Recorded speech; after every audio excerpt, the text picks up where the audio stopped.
చెల్లిస్తూ ఉన్నాను. అలాగే మరి యొక్క మినిస్ట్రీని ఇక్కడుండి నడిపిస్తున్నటువంటి దైవ సేవకులు మరి జాన్సన్ నాయక్ గారికి, అలాగే ఎస్తేరనామ్ గారికి ప్రభునామంలో వందనాలండి. అలాగే ఆర్కెస్ట్రా వారికి, మరి కూడి వచ్చిన ప్రభు బిడ్డలందరికీ ప్రభునామంలో మన ప్రియ రక్షకుడును యేసుక్రీస్తు నామంలో క్రిస్మస్ శుభాలు తెలియజేస్తూ ఉన్నాను. హల్లెలూయా, దేవునికి మహిమ కలుగును గాక. Happy Christmas, happy Christmas.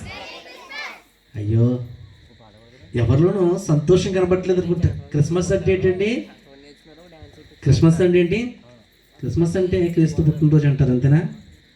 క్రీస్తు పుట్టినరోజు అంటే మనకి చాలా ఆనందకరమైనటువంటి విషయం. మహదానందము అంటున్నాడు మరి కీర్తనకారుడు, మహదానందంతో పోలుస్తున్నాడు. ఆనందం కదట, మహదానందం అంట, చాలా ఆనందం అంట. మరి ఎవరిలో నా ఆనందం ఎందుకు కనిపించట్లేదు? నాకు ఒక డౌట్ వస్తూ ఉంది. మీలో ఎవరికైనా మరి సుమయోనుకు ఉన్నటువంటి ప్రవచనం ఏమైనా ఉందంటారా? నాకు డౌట్ కలుగుతుందండి. సుమయోన్ అని బైబిల్ గ్రంథంలో ఒక ఆయనకు ఒక ప్రవచనం ఉంది. చూద్దామా? చిన్న మాట, నేను మీకేమి వాక్యం నేను చెప్పట్లేదు, కానీ మరి ఎంతో దూరం నుంచి మనకి దేవుని యొక్క సందేశాన్ని పట్టుకొచ్చినటువంటి దైవజనులు, మన అభిషక్తులు మనకు వెనకాల ఉన్నారు. సమయాన్ని నేనేమి తీసుకోను, కానీ ఇది ముగించేస్తాను.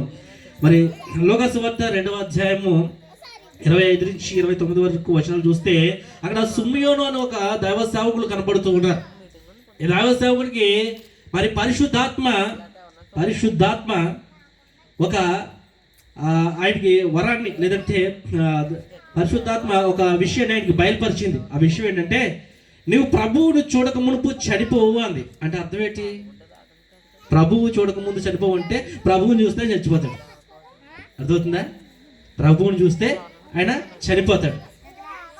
అయితే దేవుని బిడ్డరా, ఇక్కడ చూసినప్పుడు ఆయన గురించి కొంచెం అధ్యయనం చేసినప్పుడు యేసు ప్రభువాన్ని చూస్తే ఆయన చనిపోతాడు అనే విషయం ఆయనకు తెలుసు.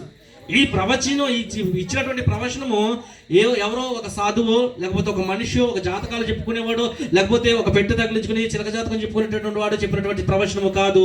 పరిశుద్ధాత్మ దేవుని ద్వారా బయలుపరచబడినటువంటి సత్యము. ఈ సత్యాన్ని కనుక మనం చూస్తే దేవుని బిడ్డలారా, మరి ఆయనకి భయం కలగాలి. యేసు ప్రభువుని చూస్తే నేను చచ్చిపోతాను కాబట్టి ఆయనకి కనపడకుండా నేను తిరగాలి, ఆయన చూడకుండా నేను తిరగాలి అని అనుకోవాలి కదా. అయితే ఈయన ఏం చేస్తున్నాడు తెలుసా? యేసు ప్రభువారిని సున్నితి చేయడానికి 8వ రోజున ఆ యెరూషలేము మందిరంలోకి తీసుకొచ్చారని చెప్పి ఆయనకి తెలియగానే ఆయన పరిశుద్ధాత్మ చేత ప్రేరేపింపబడిన వాడే పరుగున ఆ మందిరంలోకి వెళ్ళిపోయి 29వ వచనంలో అంటున్నాడు, నాదా ఇప్పుడు నీ మాట చెప్పున సమాధానంతో నీ దాసుని పోనిచ్చున్నావు.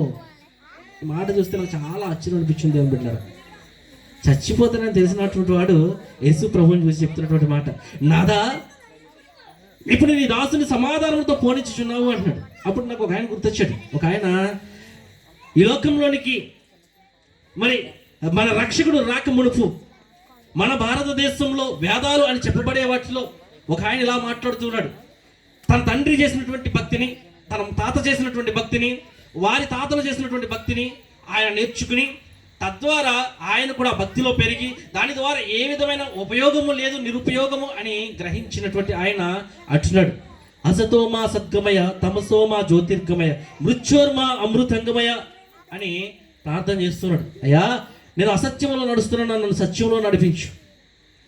నేను మరణంలో ఉన్నాను, నాకు జీవాన్ని అనుగ్రహించు. ప్రభువా, మరి నాకు మార్గం తెలియక ఉన్నాను, నాకు మార్గాన్ని చూపించు అంటుంటే యేసు ప్రభువారు అంటున్నారు, నేనే జీవమును, నేనే సత్యమును, మార్గమును అని సెలవిస్తున్నాడు. హల్లెలూయా. ఆయన గుర్తొచ్చాడు. నిజంగా ఈ సమయాన్ని చూస్తున్నప్పుడు చాలా ఆశ్చర్యం వచ్చింది. అటువంటి వర్ణనం మీకు ఏమైనా ఉందండి?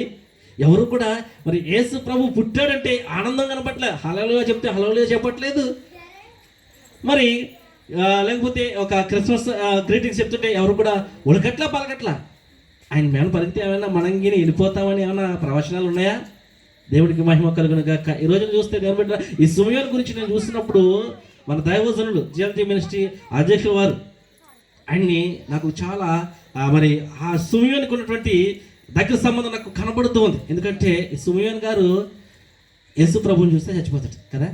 ఆయన యేసు ప్రభు దగ్గరికి ఎలా వచ్చాడు? నేను మహదానందంతో వచ్చి ఆయన చూసి పలుకుతున్నటువంటి మన మాట, నాదా నీ దాసుని సమాధానంతో పోనిచ్చున్నామని పలుకుతున్నాడు. ఈరోజు దేవుని బిడ్డలారా, మరి ఎలా కట్టినాను కాదు, కానీ మరి దైవ సేవకులు మరి సామ్యూయల్ రజయ్య గారిని చూసినప్పుడు వారి కుటుంబంలో ఎంతో బాధాకరమైనటువంటి విషయాలు ఉన్నాయి. అయినప్పటికీ కూడా మరి దూర ప్రాంతం నుంచి ఆయన మన మధ్యకి రావడం, అంతేకాకుండా దేవుని యొక్క వర్తమానము, దేవుని యొక్క మరి సందేశము మన మధ్యకు తీసుకుని వచ్చి మనలతో పాటు ఆయన సంతోషించాలని ఈ రీతిగా కూడి ఉన్నప్పుడు నాకు చాలా ఆశ్చర్యం అనిపించింది.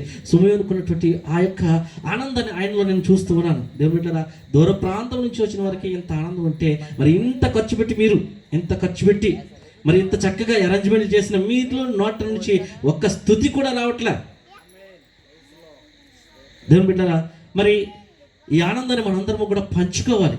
సుమయోని ఎలాగైతే పంచుకున్నాడో మన మధ్యకు వచ్చినటువంటి దైవజనులు మనతో పాటు ఈ ఆనందాన్ని ఎలాగైతే పంచుకోవాలనుకున్నారో మనం కూడా అలా పంచుకోవాలని మరి ప్రభు నామములో మీ అందరికీ తెలియజేస్తున్నాను. ఈ కొద్ది మాటలు దేవుడు మన వెనుకలో దీవించి ఆశీర్వదించును గాక.